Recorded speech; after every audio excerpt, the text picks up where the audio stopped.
அது மாற்ற போகிறோம். மூக்குத்தி மாற்ற போகிறோம். மழையில் நாங்கள் கொண்டக்கடலை என்னது சுண்டல் சாப்பிட்டுட்டு மழையில் வந்து பெரியாருக்குள்ள பர்ச்சேசிங் வந்துருக்கோம்.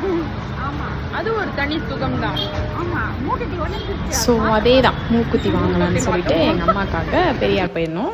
அப்படி நானும் கொஞ்சம் ஏதாச்சும் டாப்ஸ் அந்த மாதிரி பர்ச்சேஸ் பண்ணிக்கலாம் அப்படின்னு சொல்லிட்டு ஸோ எடுத்ததும் ஒரு கடைக்குள்ளே தான் நுழைஞ்சிட்டோம். அங்கே போயிட்டு எங்கள் அம்மாவுக்கு வந்து கலர் கலராக மூக்குத்தி போடுறதுனா ரொம்ப பிடிக்கும். அதனால் எல்லா கலர்லேயுமே மூக்குத்தி வாங்கி வாங்கி வச்சுப்பாங்க. ஸோ இப்போ வந்து அவங்களுக்கு இந்த ரெட் கலரை வந்து மாற்றணும் அப்படின்னு சொன்னாங்க. ஏன்னா அது லைட்டாக உடஞ்சிருச்சு பாப்பா, அதனால் வேறு வாங்குவோன்னு சொல்லிட்டு வந்தோம். ஸோ சரின்னு சொல்லிட்டு மூக்குத்தியை பற்றி பேசிகிட்டு இருந்தோம், எது வாங்கலான்னு சொல்லிட்டு. ஆனால் அவங்களுக்கு இந்த கடையில் அது கிடைக்கவே இல்லை. ஸோ சரி வேறு கடைக்கு போகலான்னு சொல்லிட்டு போனோம். அப்படியே போய்கிட்டு இருக்கிறப்பவே வந்துட்டு ட்ரெஸ்லாம் பார்த்துட்டு இருந்தோம் ஒரு கடையிலையும். அப்போ பார்த்தா க்யூட்டாக யானை வந்துருச்சு. எனக்கு ரொம்ப பிடிக்கும் இந்த மாதிரி யானை, கரடி, லிக்கிதெல்லாம்.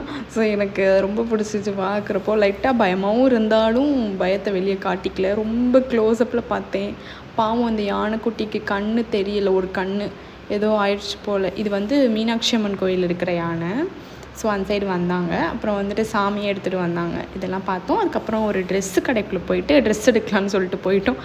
நான் பட்ஜெட் போட்டது என்னமோ 1000 2000. பட் ஆனால் நாங்கள் போகிற வட்டம் ஃபுல்லாக 5000 கிட்ட காலி ஆயிடுது. அதுக்கப்புறம் நம்ம வந்த வேலையை முடிக்காமல் எப்படி, ஸோ ஜூஸ் வாங்கிட்டு குடிச்சிட்டு அதுக்கப்புறம் அகெயின் ஒரு நகை கடைக்குள்ளே போய் அதே ரெட் கலர் கேட்டோம். அங்கேயும் அந்த ரெட் கலரே இல்லைன்னு சொல்லிட்டாங்க. எங்கள் அம்மா கேட்குற அந்த கலர் மட்டும் எங்கேயுமே கிடைக்க மாட்டேங்குது. ஆனால் ஃபைனலி ஒரு கடையில் வந்து கிடச்சிருச்சு அதே கலரில் அவங்களுக்கு வேணும் அப்படின்னு சொன்னது. ஆனால் அவங்களுக்கு பிங்க்கா ரெட்டான்றதுல தான் ரொம்ப கன்ஃபியூசன். பட் கடைசியாக அவங்க மண்டையை கழுவி தான் ரெட்டுன்னு வாங்க வச்சுட்டு அப்புறம் நாங்கள் ஆட்டோ பிடிச்சி வீட்டுக்கு வந்துட்டோம். அவ்வளோதான். மினி வாக் பிடிச்சிருக்கோன்னு நினைக்கிறேன். நெக்ஸ்ட் வீடியோவில் பார்ப்போம். பாய்.